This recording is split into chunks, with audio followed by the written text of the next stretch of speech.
Hi everybody. I've been talking in one of my classes with my students about how to tell if data you have is normally distributed or not. And there are 100 different ways that you can approach this, but I just wanted to discuss this in somewhat simple terms and talk about some kind of simple ways that you can try to tell, is my data normally distributed or not? Before we get going though, let me say one very important thing. Your data is not normally distributed. Let me repeat this. Your data is not normally distributed. How do I know? I haven't even seen your data. Well, in the real world, any given set of data that you could ever collect will not actually, truly have a normal distribution. Well, why not? Well, data that really has a normal distribution is going to have at least the possibility of some observations going to negative infinity and positive infinity, right? And no matter what data, even if it is perfectly constructed, no matter what the data, it's still not going to perfectly match up with some definition or other. It's not going to match up with some measurement I could make on it or other that would say that this data really does come from a normal distribution. So let's just get it out of our heads that our data is normally distributed. Now there are many different formal hypothesis tests that you can do to see if your data is normally distributed. There's the Kolmogorov-Smirnov test that you could run. There are various chi-square goodness of fit tests that you could run. There's a Jark-Barra test. Lots and lots of different tests that you can Google about how to tell if your data fits a specific distribution or the normal distribution in particular. And the null hypothesis in these tests is always, my data is normally distributed, and then if you come up with enough evidence to where it doesn't seem to match a normal distribution, you reject the null hypothesis. If you have a large enough data set, 1,000, 10,000, a million, these tests will almost always reject that null hypothesis, no matter how it's being measured.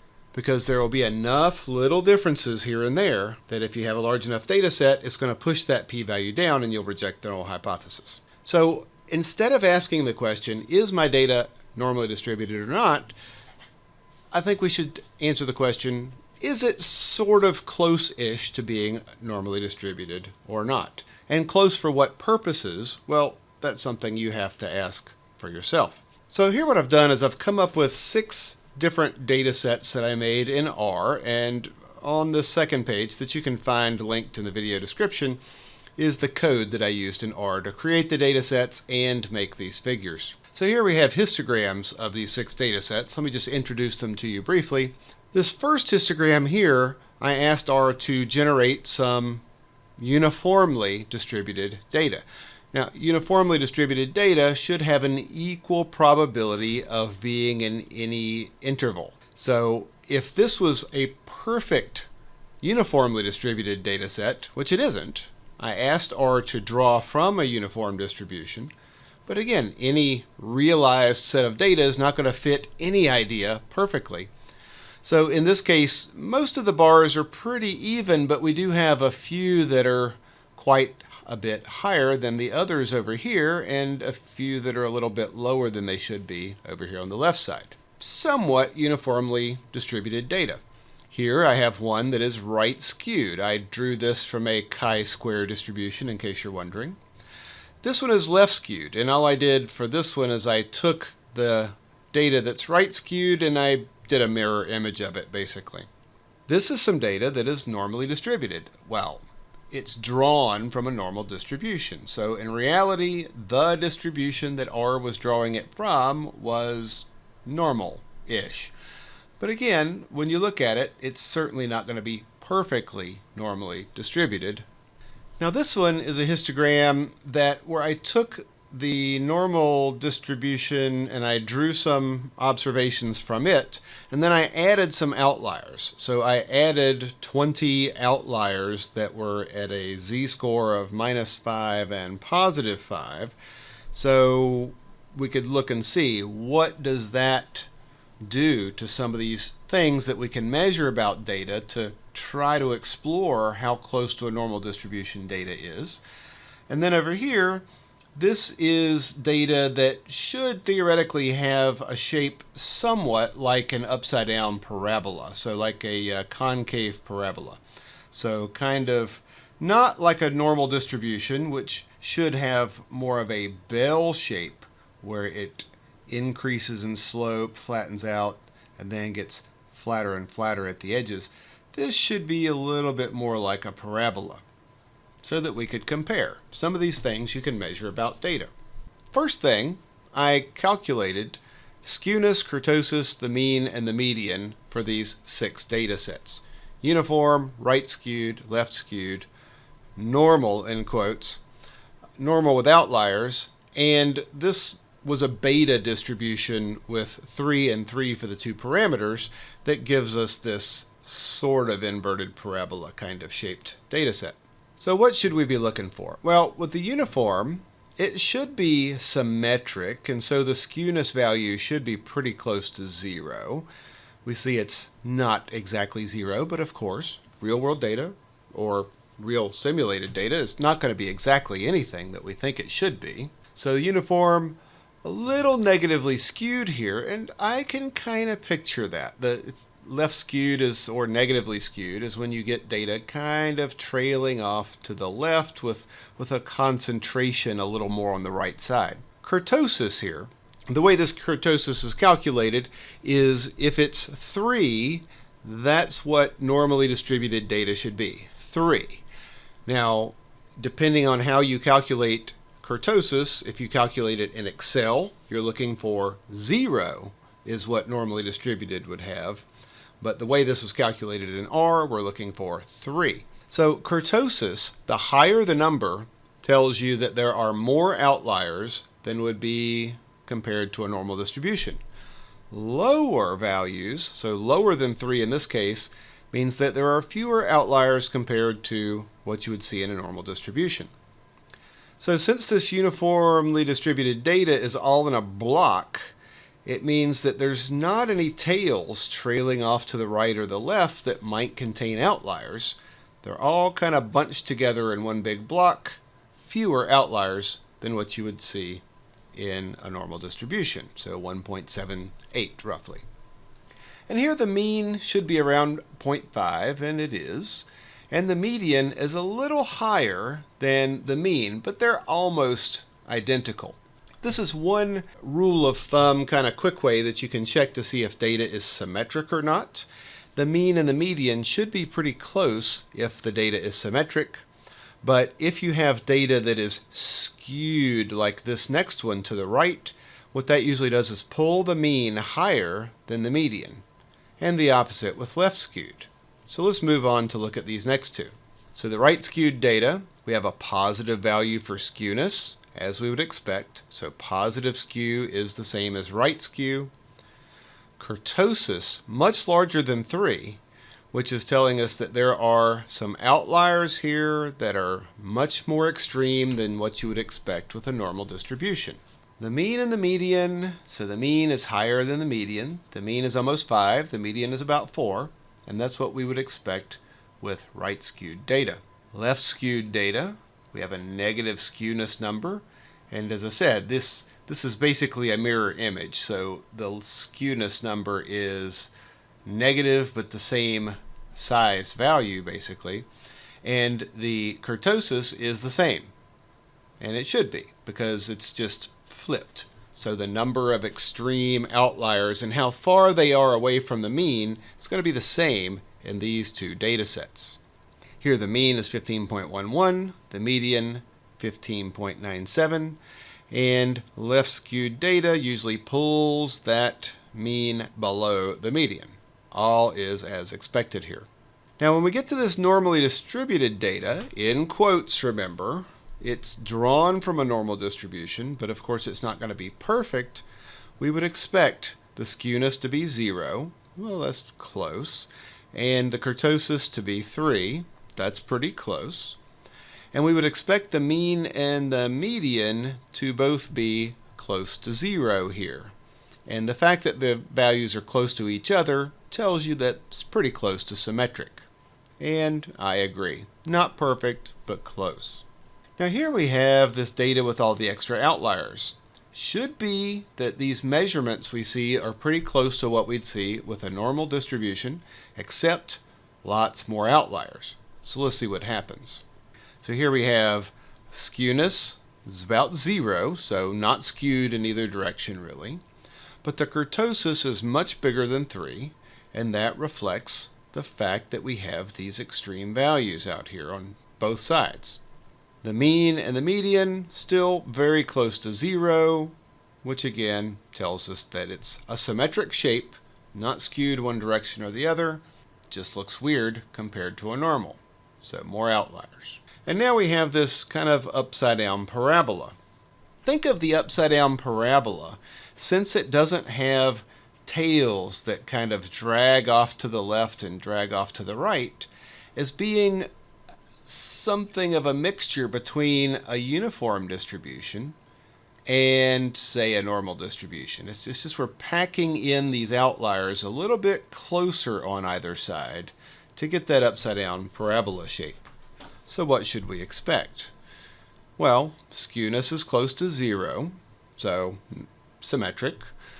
Kurtosis is lower than 3, meaning we have fewer numbers out in the tails, fewer extreme values than what we would see with a normal.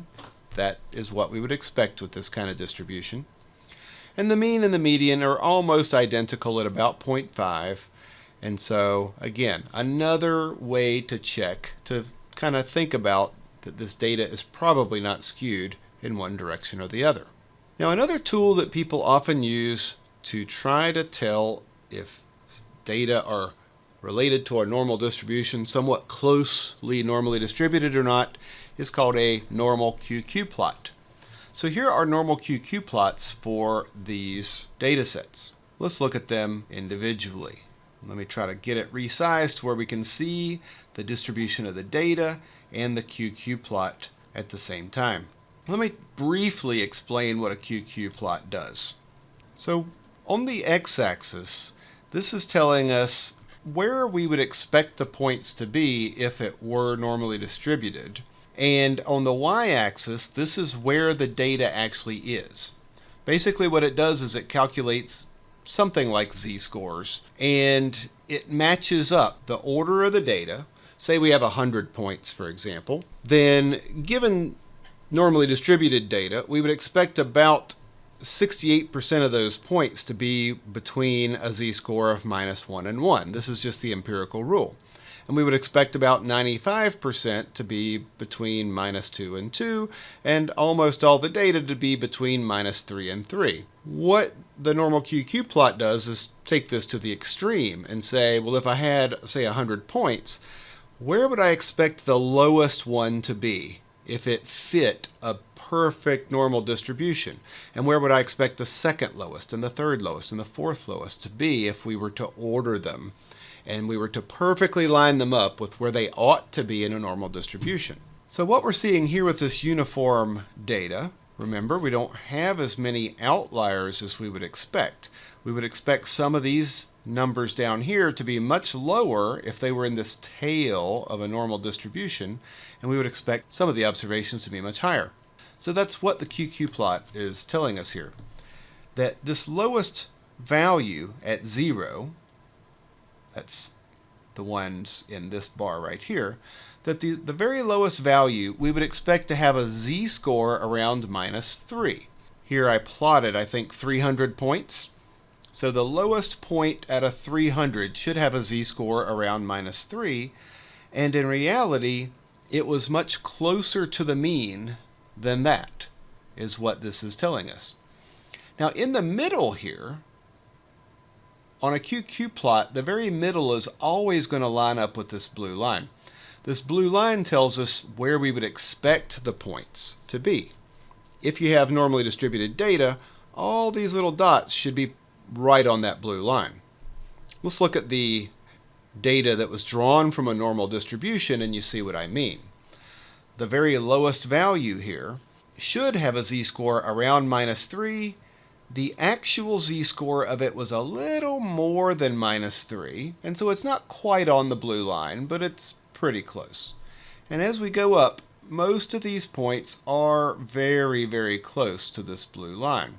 These numbers here are just labeling points that the algorithm that made the qqplot thinks might be the ones that are farthest away from fitting the pattern of normal distribution. If you have data drawn from a normal distribution, the likely ones that it will label will be the highest and the lowest one. So when you're looking at a qqplot, the closer these points line up to being on this blue line, the more the data seem to fit a normal distribution. And this is a very, very good fit in this case. And of course, that's what we would expect. Just one other comment here, though, is that not every time that you draw data from a normal distribution will you get points that line up this well. Let me go to R and demonstrate that for you real quickly.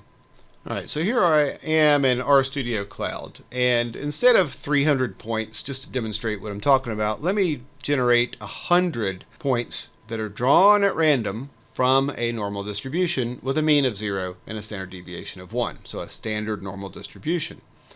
And let me do that several times, and let's see what the histogram looks like and see what the qqplot looks like. So let's draw another 100 points, look at the histogram. See, there's some gaps here. And the lowest point has a z-score of almost -3, and the highest point is just barely above 2. That's a little weird. And so let's look at the qqplot, and you see how these points, even though they were drawn at random from a normal distribution, don't really line up down here on the left side, or at the very top, there's one or two here that aren't really very close to that blue line. So just because you have a few points that don't really line up well on the blue line in a normal qqplot, it doesn't mean your data couldn't have come from a normal distribution. All right, let's do it again. Draw another 100, look at the histogram, and so here we're getting some on the right side that aren't lining up with our blue line. Okay, let's do it one more time. So here we have from -2 up to one about maybe 2.5. Let's see what that qqplot looks like. All right, a bunch of points that aren't on the line down here and a bunch that aren't on the line up here. Let's do this just another couple of times here so we can see. So this one doesn't look too bad. Maybe fewer points right here in the middle than I would expect, and kind of a lump over here. And the qqplot doesn't look that bad. So most of those points are pretty close to that blue line. All right, and one last one here. Not too bad, but I would say this might look a little left skewed here because we have another couple of observations further away on this side than we have on the right side here. Maybe we're missing a couple in the middle. Maybe shift some of these right over here. Would look a little more like a normal distribution.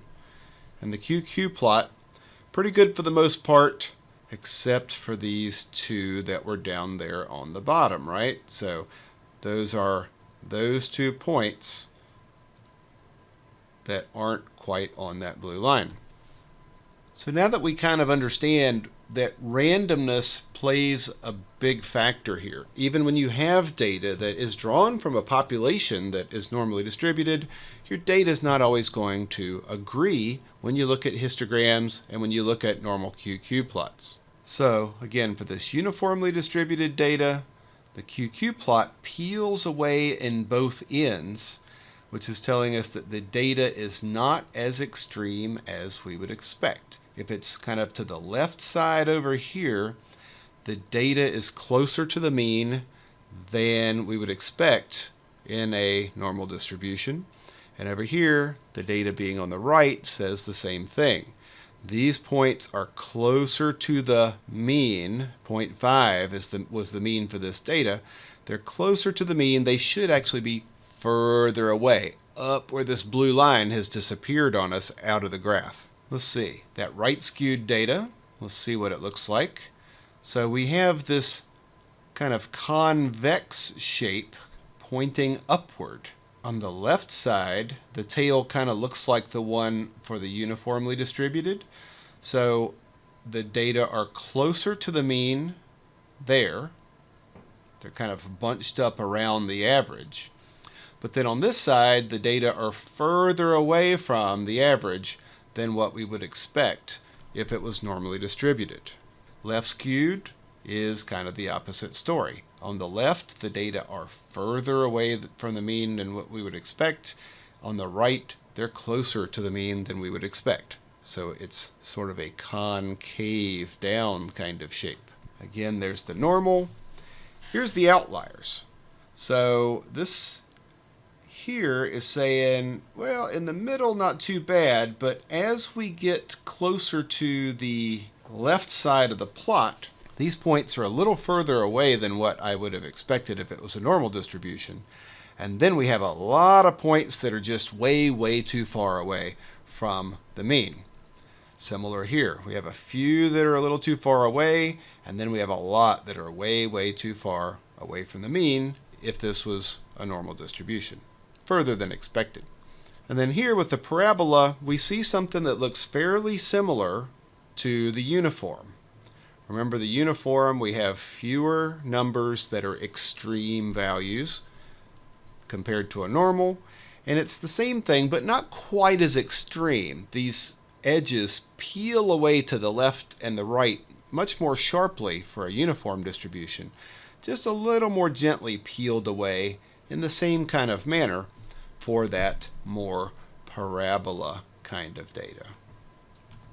So overall, there's really no substitute if you want to get a good feeling for how different kinds of histograms result in different kinds of qqplots and different kinds of descriptive statistics. There's really no substitute from just generating some random data and doing it yourself and trying to guess what numbers you would see before you calculate them, and then based on a histogram, try to guess what a qqplot might look like.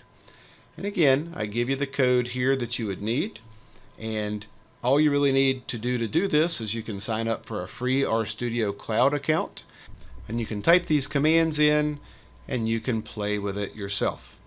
So as always, if you have any questions about this, please let me know. Leave them in the comment section below. And I wish you the best of luck in your data studies, guys. Bye-bye.